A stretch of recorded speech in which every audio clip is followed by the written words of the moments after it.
Salut et bienvenue sur la chaîne YouTube de ENG Consulting, le meilleur consulting pour les entreprises africaines en Turquie et pour les entreprises turques en Afrique. Aujourd'hui, nous allons entrer dans cette logique-là de facilitation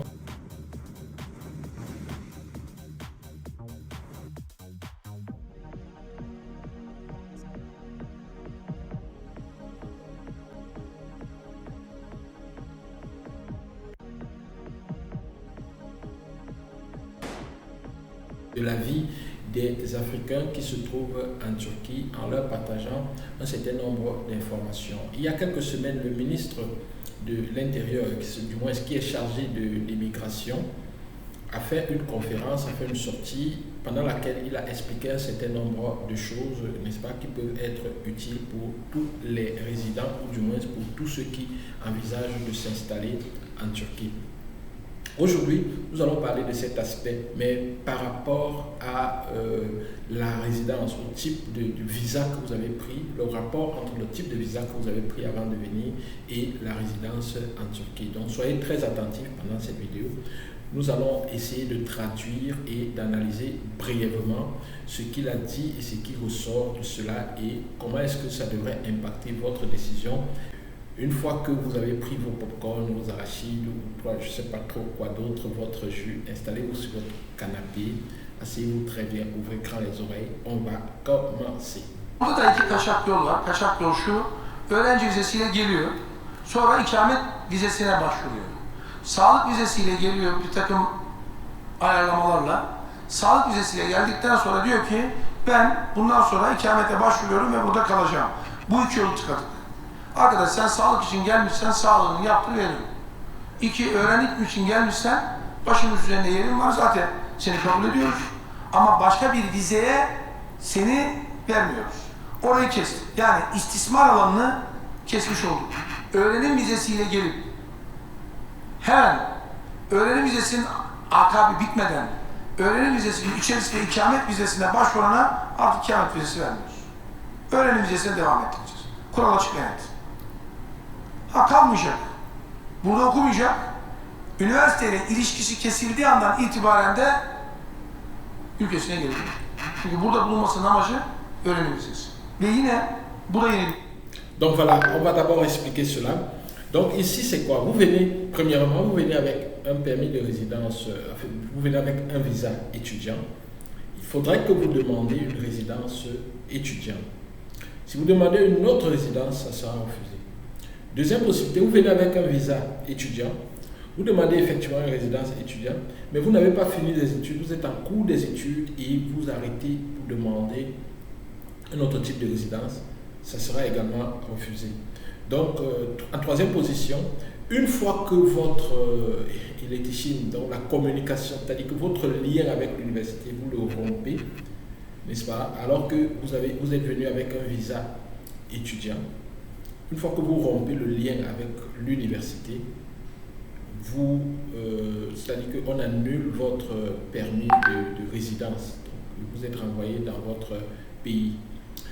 L'autre cas, c'est les visas qu'on prend pour la santé, c'est-à-dire que vous venez vous soigner.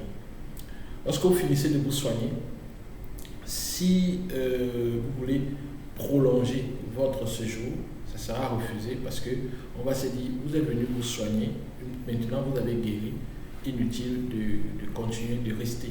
Autre cas, c'est-à-dire que, par exemple, il y a une question qui a été posée aussi, c'est-à-dire qu'on vous fait un faux rapport médical ou alors on fait une fausse attestation d'inscription dans une université. Est-ce qu'avec cela, ça peut passer? Et le ministre soulignait qu'avec la nouvelle application, ces différents cas-là pourront être facilement détectés et lorsque c'est détecté, simplement vous avez un refus et une reconduite au niveau de la frontière. Donc il faudra faire très attention. Permettez qu'on continue de suivre. Kural 10 Şubat 2022 tarihinden itibaren ülkemize giriş yaparak ilk defa turizm amaçlı ikamet izni talep eden yabancıların tüm ikamet başvuruları reddediliyor. Bu ne demek? Voilà, donc depuis le 10 février 2022, et j'ai aussi fait des vidéos là-dessus, toutes les demandes de permis de résidence des étrangers qui sont venus avec des visas touristiques ont été purement et simplement rejetées. Et ça va continuer. Ça veut dire que si vous avez un visa touristique et que vous comptez venir en Turquie pour vous installer, sachez que vous n'aurez pas la résidence. Ça fait mal, c'est dur à entendre, mais c'est la réalité, vous n'aurez pas la résidence. Je sais que certains aimeraient entendre un discours contraire, mais malheureusement, nous, on est là pour vous dire ce qui est. La vérité, elle est là, même si parfois elle est compliquée à entendre. Vous allez peut-être aller vers ceux qui vont vous dire le contraire, qui vont vous donner des espoirs. Mais malheureusement, ça sera des faux espoirs. Vous venez de suivre là de la bouche de la personne la plus indiquée, ce qu'elle est en train de dire. Donc, ne vous laissez pas distraire. Néanmoins, vous pouvez accepter de venir quand même et de rester sans permis de résidence. Mais là, c'est votre choix. Mais si lors d'un contrôle ou dans une occasion ou une autre, la police met la main sur vous, vous risquez d'être reconduit au niveau de la frontière et vous aurez une amende, vous aurez également la déportation avec interdiction d'entrer dans le territoire de pratiquement 5 ans. Si c'est ce que vous voulez, ou du moins si ça ne vous fait pas peur, il n'y a pas de souci, vous pouvez prendre cette voie-là. Mais il faudrait faire un choix éclairé, c'est-à-dire que vous sachiez consciemment le choix que vous êtes en train de faire. Voilà. Donc on va continuer de l'écouter. 30 günlük vizeyle gelmiş, turizm vizesiyle. 60 günlük vizeyle gelmiş, 45 günlük vizeyle gelmiş, başımız üzerinde. Donc voilà, vous venez avec un visa de 30 jours, de 70 jours, de 45 jours et tout. Ülkemize gelmiş.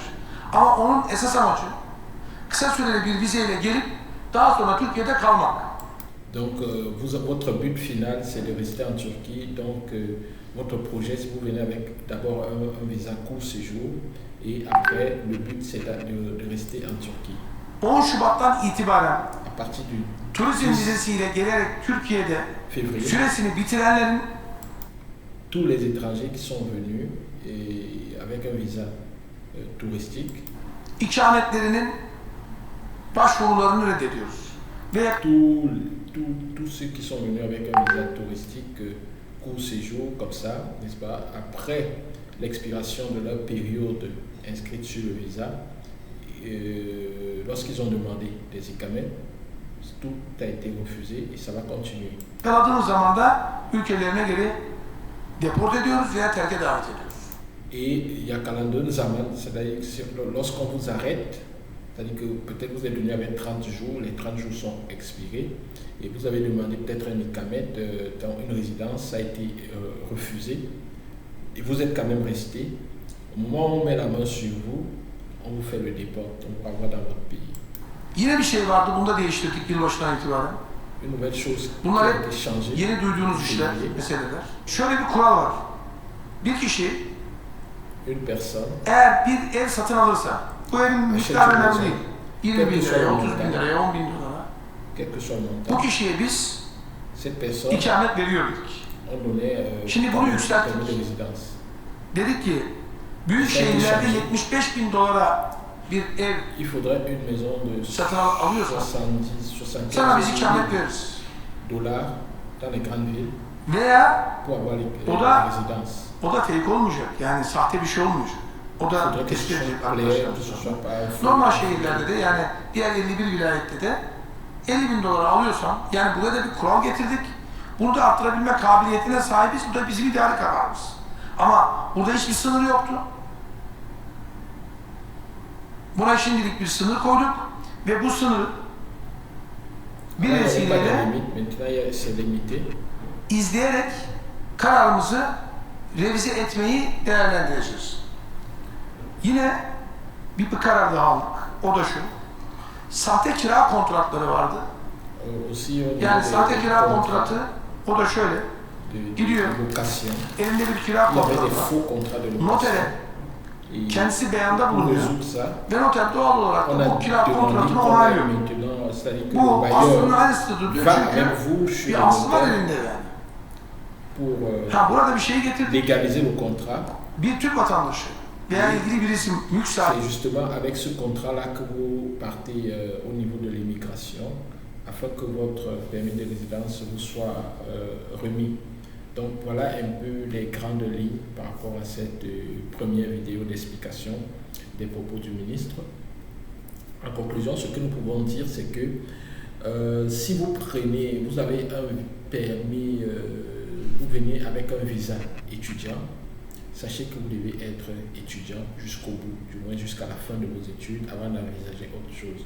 Si vous prenez, par exemple, si une entreprise, pendant que vous étudiez, vous recrute, là, vous pouvez passer à une résidence de travail.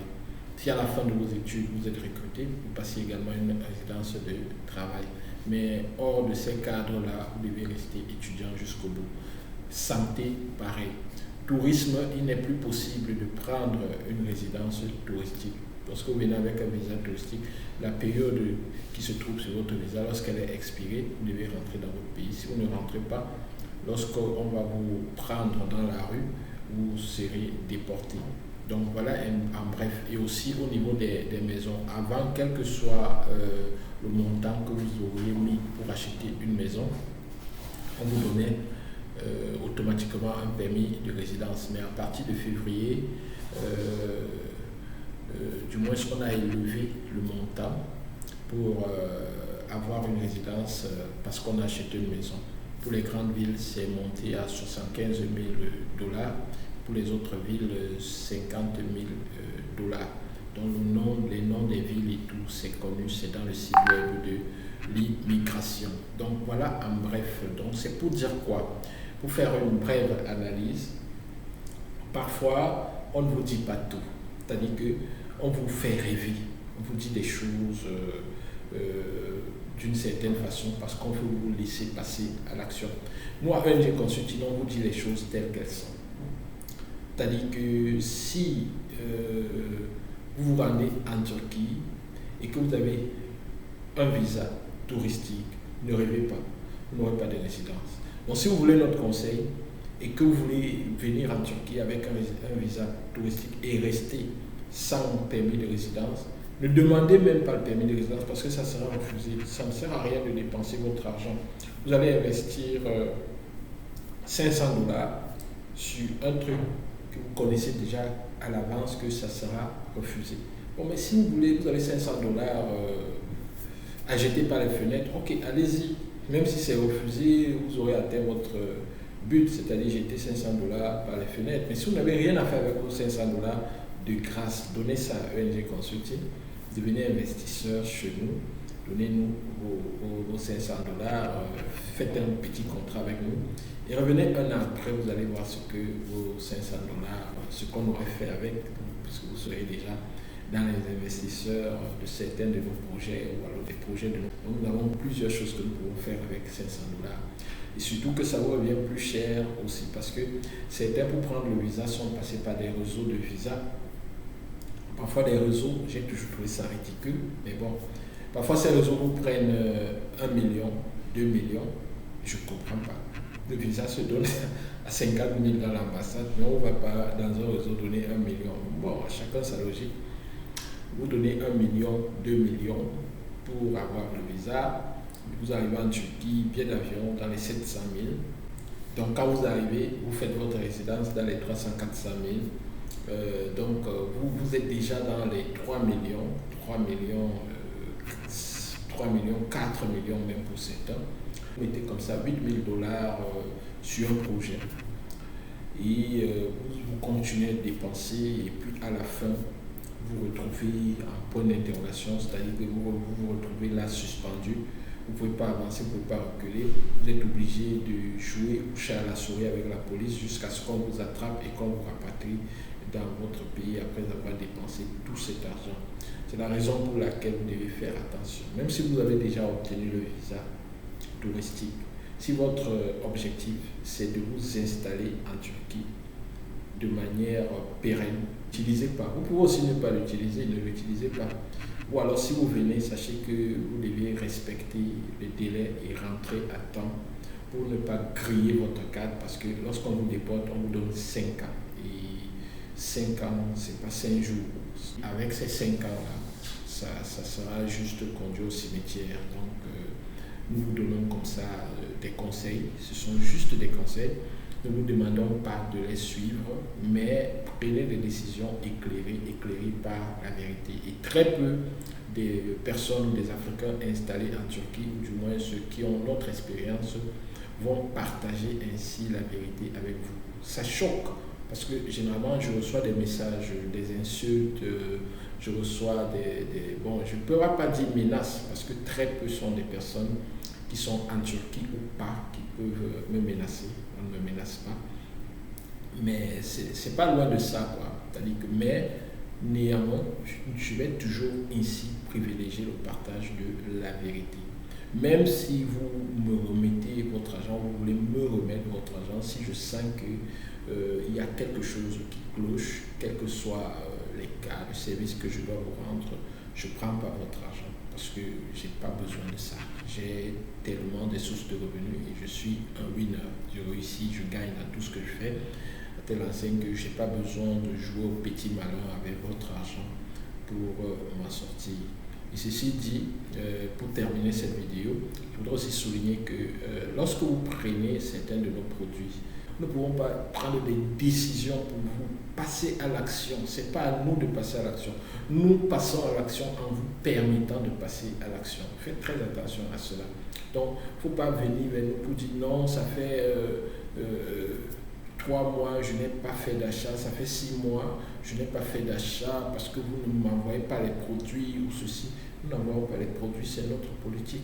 Nous ne faisons pas comme les autres. Nous essayons de vous expliquer comment nous fonctionnons avant que vous ne vous engagiez. Donc, s'il vous plaît, c'était écrit que non, commencez à envoyer les produits, faites comme les autres. Nous ne sommes pas les autres, je suis désolé. Nous ne sommes pas les autres, nous ne faisons pas comme les autres. Donc, vous allez devoir supporter ça. Vous allez devoir nous supporter comme ça, nous accepter comme ça. Ok? Donc, voilà, nous félicitons déjà toutes ces personnes qui ont créé leur marque. Continuez de nous suivre, prenez le cours sur la création des marques et surtout passez à l'action, créez vos marques. Nous soulignons comme ça l'importance de la création de vos marques. À vos marques, partez.